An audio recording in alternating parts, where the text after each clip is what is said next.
श्री गणेशाय नमः। कार्तिक मास महात्म का 23वां अध्याय। तुलसी जी का महात्म।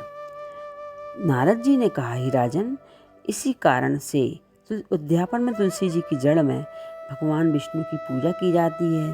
तुलसी का मूल प्रदेश भगवान विष्णु को प्रसन्न करने वाला है। हे राजन, तुलसी का पौधा जिस घर में वर्तमान है वह तीर्थ के स्वरूप है। उस घर में कभी यमदूत भी नहीं आते। वह पौधा सब पापों को नष्ट करने वाला, अभीष्ट फल को देने वाला है। जो मनुष्य तुलसी का पौधा लगाता है वह यमराज को नहीं देखता। भगवान नंदी का दर्शन, गंगा स्नान और तुलसी के पौधे का संसर्ग, ये तीनों ही बहुत पुण्यप्रद हैं।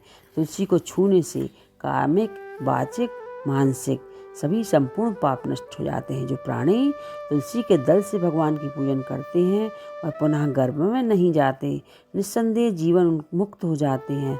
तुलसी के दल में पुष्कर आदि समस्त तीर्थ, गंगा आदि नदियाँ और विष्णु प्रभूति सब देवता निवास करते हैं।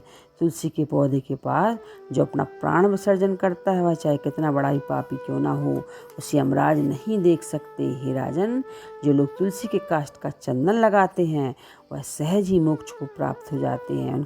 उनके द्वारा किया हुआ उनके पाप उस शरीर को स्पर्श नहीं कर पाते। हे राजन, जहाँ तुलसी के वन की छाया हो वहाँ पितरों का श्राद्ध करना चाहिए। जहाँ पर पितरों के निमित्त दिया हुआ दान हमेशा के लिए अक्षय हो जाता है।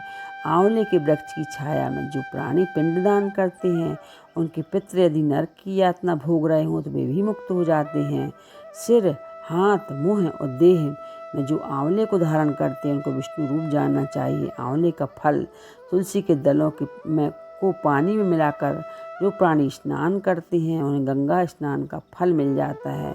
जो मनुष्य आंवले के पत्तों और फलों से देवताओं का पूजन करते हैं उन्हें स्वर्ण मणि और मोतियों का पूजन का फल प्राप्त होता है। कार्तिक मास में सब तीर्थ, ऋषि, देवता, सब यज्ञ जब सूर्य तुला राशि में होता है आंवले के वृक्ष में वास करते हैं। जो मनुष्य द्वादशी तिथि को तुलसी दल और कार्तिक में आंवले का पत्ता तोड़ता है वह रौरक नवरक में वास करता है। जो कार्तिक में आंवले की छाया में बैठकर भोजन करते हैं उनके अंत संसर्ग में सब दोष नष्ट हो जाते हैं।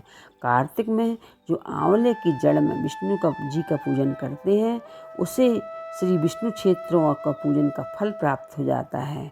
आंवले तथा तुलसी की महत्ता का वर्णन करने से श्री ब्रह्मा जी भी असमर्थ हैं। इसलिए धात्री और तुलसी जी की जन्म की कथा सुनने से मनुष्य अपने वंश सहित मुक्ति को पा जाता है। बोलिए कृष्णचंद्र भगवान की जय।